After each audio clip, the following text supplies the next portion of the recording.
You're listening to Dr. Huma, Ibrar, and today we are going to talk about physiotherapy or rehab in stroke.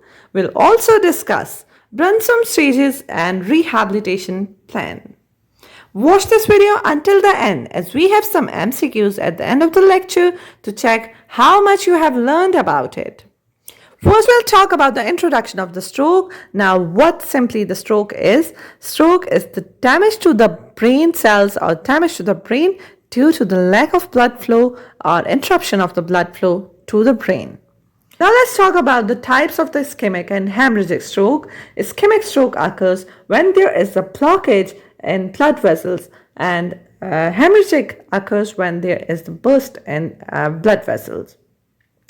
Ischemic is simply like the traffic jam, and hemorrhagic is simply like a pipe burst.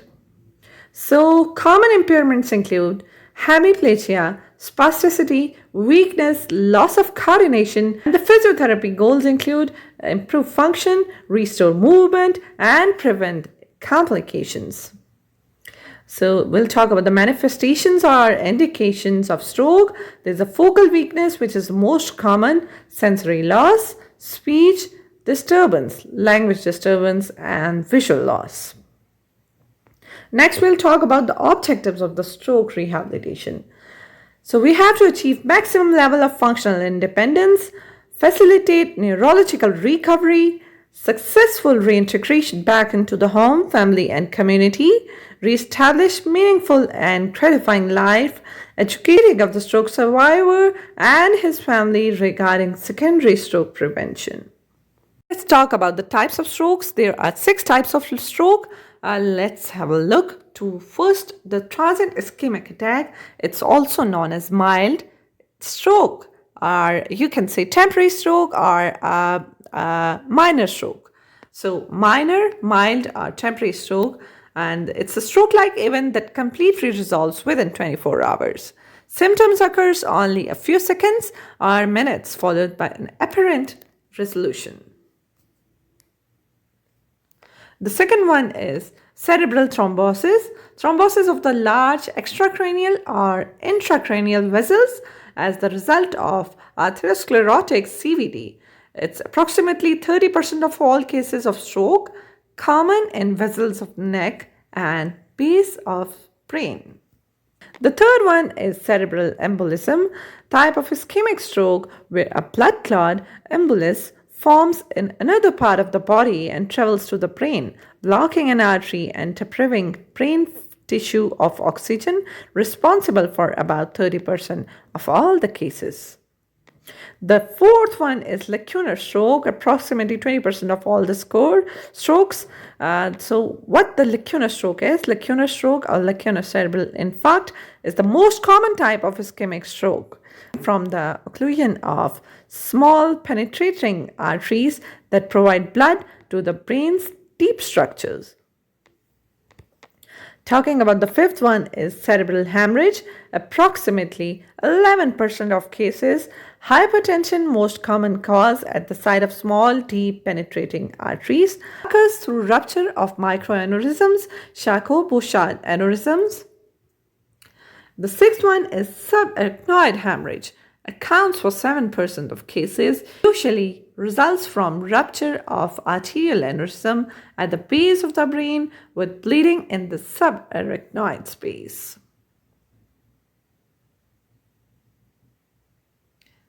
So here in the subarachnoid space. Okay. So now let's move towards the rehabilitation during acute phase. So in acute phase, focus of rehabilitation care. The first one is pressure ulcers or the bed sores, the most common complication of stroke patients. Among patients with hemiplegia, lethargy, and incontinence, management includes protection of skin from excessive moisture, use of heel protecting splints, maintenance of proper position with frequent turning, daily inspection, and routine cleaning. Aspiration and pneumonia. Among patients with dysphagia and among able bodies, aspiration usually results from vigorous coughing. Management includes avoiding oral feeding.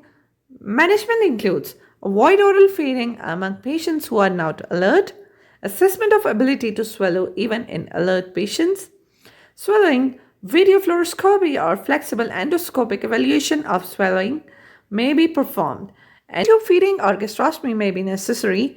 Keep head of the bed elevated. Next is impairment of bladder control, initially cause a hypotonic bladder with overflow incontinence. Indwelling catheter should be removed as soon as possible, then reassessment. Regular intermittent catheterization is preferable than indwelling catheter. So the next is contractures is also the most common complication, may result when spasticity is present. Management includes regular passive stretching, moving joints through range of motion. The other is deep venous thrombosis or deep vein thrombosis, highly in patients with hemiplegia, and the management includes mobilization. Now let's talk about the Brunnstrom, that's actually the scale to measure the stages of motor recovery. Movement patterns are evaluated and motor function is rated according to stages of motor recovery. Strength correlates with performance on functional tasks. So let's talk about the Brunnstrom approach overview developed by Sena Brunnstrom. Describes 7 stages of motor recovery, focus on synergies, spasticity, and voluntary control. So to mnemonic to remember, the Brunnstrom stages are FLSFTSR, flaccid limbs solidified and developing strong recovery. Stage 1 is flaccidity, no voluntary movement, hypotonia, flaccidity. Goal is to prevent contractures, and what the PT will perform is passive range of motion, positioning, and splinting. Stage 2 includes beginning spasticity, minimal voluntary movement, emergence of synergies. Goal is to stimulate movement, and what the PT will do is to reflex stimulation and facilitation. Stage 3 is increased spasticity, voluntary control within the synergy, peak spasticity. Goal is movement within synergy, and what PT will do is synergistic exercises. Stage 4 is declining spasticity, movement out of synergy, spasticity reduces, and goal is isolated joint movement. PT will perform PNF and functional training. Stage 5 is complex movements, more voluntary movement, synergies lose dominance. Goal is to improve coordination, and what PT will do, task-specific training. Stage 6 is disappearance of spasticity, isolated joint movement, near normal coordination, and goal is to improve independence. And what PT will do is to strengthen and gait training. Stage 7 and the last stage of Brunnstrom include normal function restores, normal motor control, no spasticity. Goal is full independence, and PT goal is to functional mobility, to improve functional mobility or to achieve functional mobility. So here is the summary table. Stages include 1, 2 to 3, 4 to 5, and 6 to 7. One stage goal is to prevent contractures through techniques like passive range of motion and positioning. 2 to 3 stage include goals stimulate movement, and techniques include reflex training and synergies. And 4 to 5 stages include goals include break synergies, and techniques include PNF and functional activities. And 6 to 7 goals are independence to gain independence, and the techniques include strength and gait training. So here is the quick quiz. Spasticity peaks at which stage? Stage 2, 3, 5, or 7. I want the answers in the comment section.